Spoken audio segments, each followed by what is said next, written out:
आई कन्यादान के गीत रोनी के सुनावत तनी, सुनी लोगी।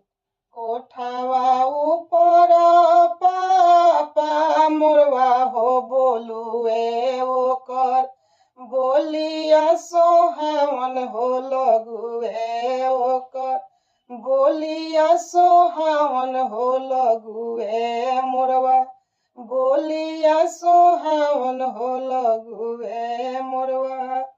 आजू के रतिया पापा जागल हो रही है, आजू घरवा चोरिया हो होई है। आजू आजू के रतिया चाचा जागल हो रही है, आजू घरवा चोरिया हो होई है। आजू घरवा चोरिया हो होई है।